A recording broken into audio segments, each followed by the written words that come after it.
الحمد للہ وحدہ والصلاة والسلام علی من لا نبی بعدہ۔ السلام علیکم ورحمۃ اللہ وبرکاتہ۔ تو بچوں، آج ہم عربی گرامر پڑھیں گے جو آپ کی بک پر پیج نمبر 413 پر ہے۔ تو ہمارے کورس میں ایک پورشن تعارف قرآن کا ہے جو ہم پڑھ چکے ہیں، دوسرا پورشن سورۃ البقرہ کے 20 رکوعات کا ہے، تیسرا پورشن حدیث کا ہے اور چوتھا پورشن عربی گرامر کا ہے۔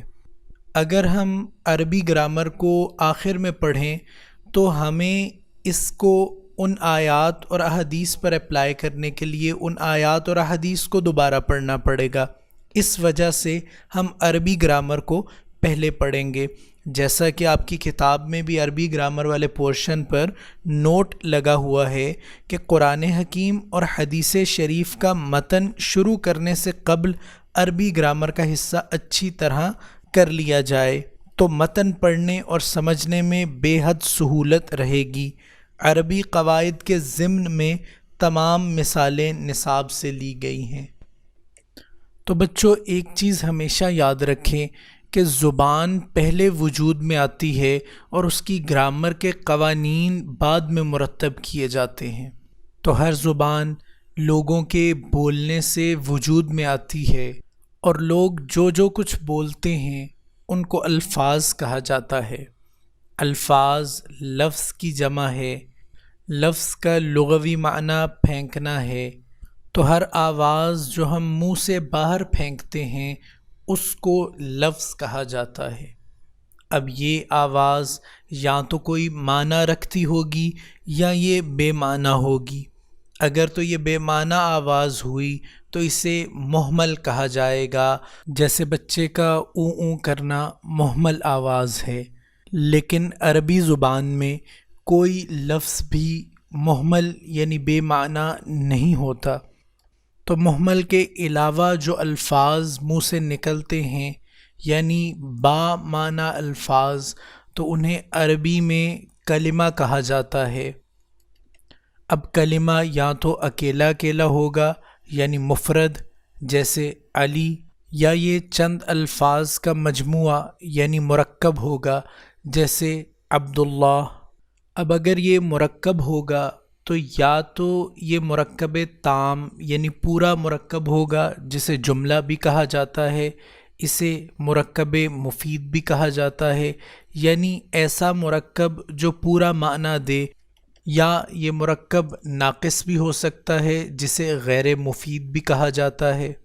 اب اگر ناقص ہے تو یا تو یہ مرکب اضافی ہوگا یا مرکب توصیفی ہوگا، اور اس چیز کو ہم انشاءاللہ بعد میں مرکب کے ٹاپک میں پڑھیں گے۔ تو اگر تو لفظ مفرد ہے تو وہ یا تو اسم ہوگا یا فعل ہوگا یا حرف ہوگا۔ تو عربی میں کلمے کی اقسام یا کلمے کے اجزاء یعنی پارٹس آف سپیچ 3 ہیں: اسم، فعل اور حرف۔ اسم یعنی ناؤن کی ایک ڈیفینیشن یا تعریف وہ ہے جو عام طور پر اردو اور انگلش میں کی جاتی ہے، یعنی noun is a name of a person, place, thing اور این آئیڈیا۔ لیکن عربی میں اس کی ایک ڈیفینیشن یوں بھی کی جاتی ہے کہ اسم ایک ایسا لفظ ہے کہ جس کا معنی بھی مستقل ہو اور اس میں کوئی زمانہ بھی نہ پایا جائے۔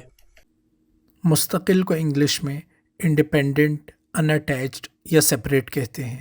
تو مستقل معنی رکھنے کا مطلب ہے ایسا لفظ جو آزادانہ یا علیحدہ طور پر اپنا معنی یا تصور قائم کر سکے، جبکہ غیر مستقل معنی والا لفظ از خود اپنا معنی یا تصور قائم نہیں کر سکتا۔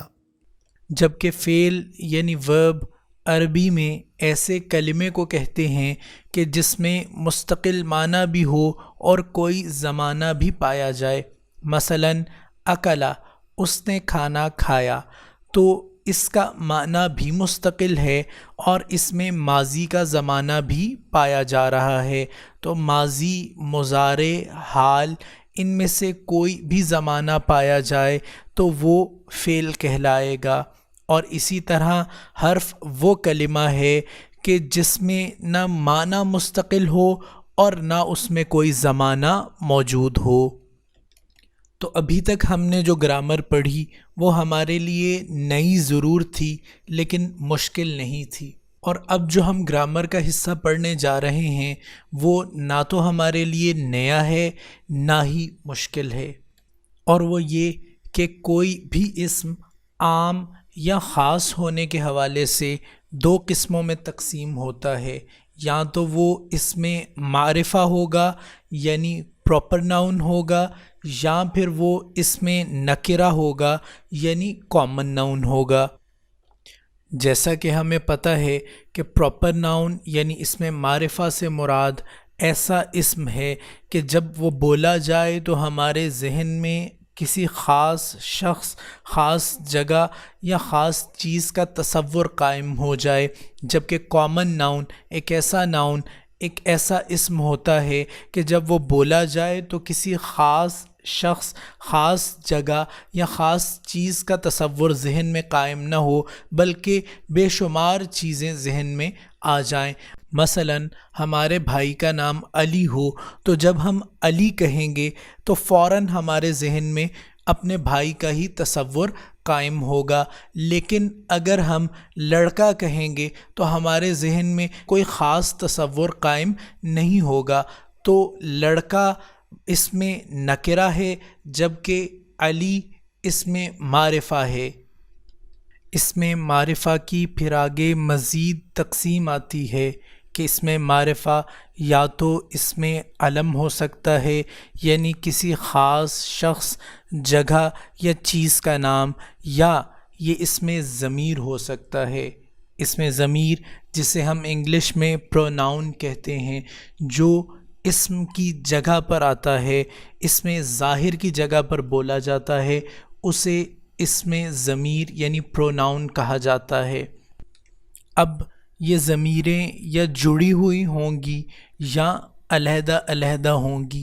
اگر جڑی ہوئی ہوں گی تو انہیں ضمائر متصلہ کہیں گے، اور اگر علیحدہ علیحدہ ہوں گی تو انہیں ضمائر منفصلہ کہیں گے۔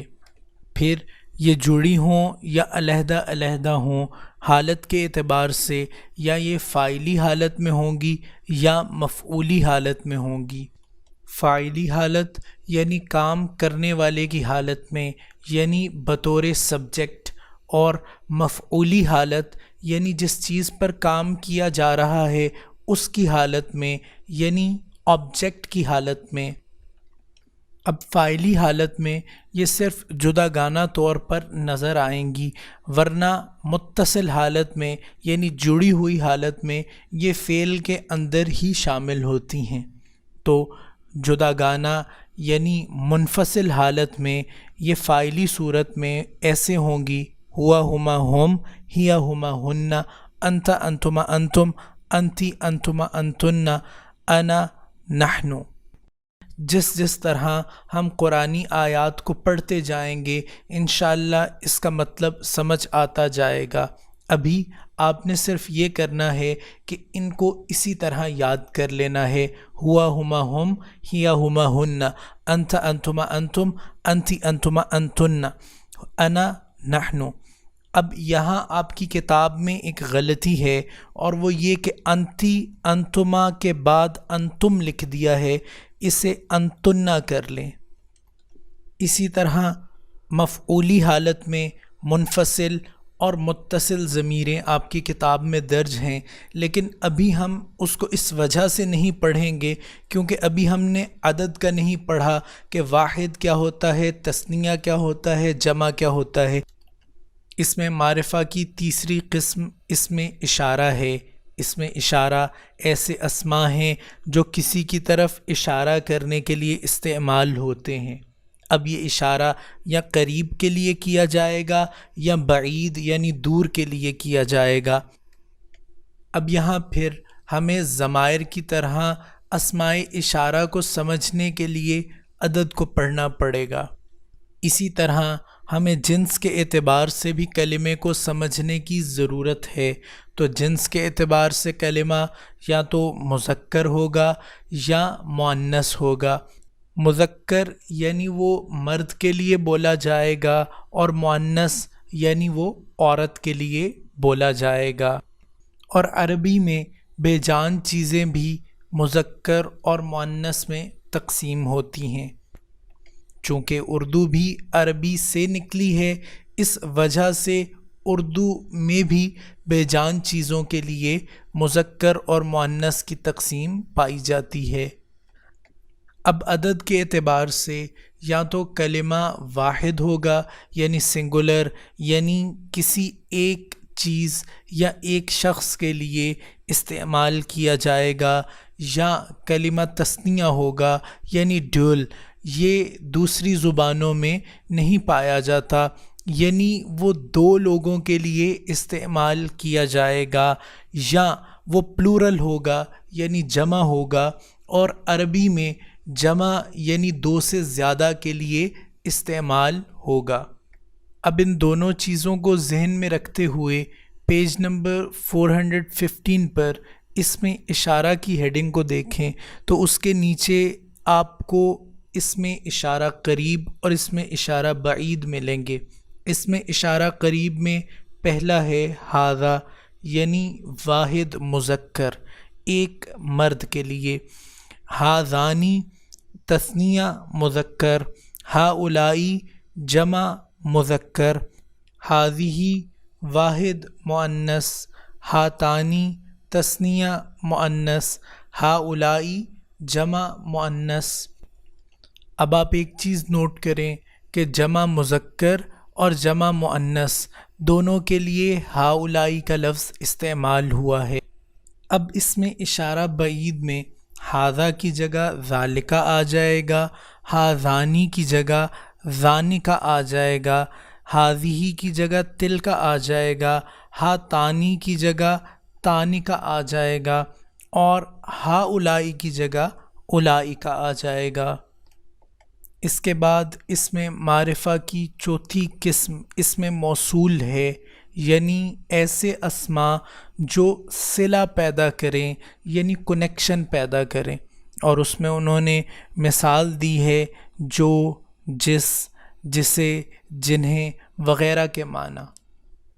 اس کے بعد پھر انہوں نے اسم موصول کی گردان دے دی، یعنی واحد مذکر کے لیے الذی، تثنیہ مذکر کے لیے اللذانی، جمع مذکر کے لیے الذین، اسی طرح واحد مؤنث کے لیے اللتی، تثنیہ مؤنث کے لیے اللتانی، اور جمع مؤنث کے لیے اللاتی، یا اس کے لیے اللائی بھی استعمال ہوتا ہے۔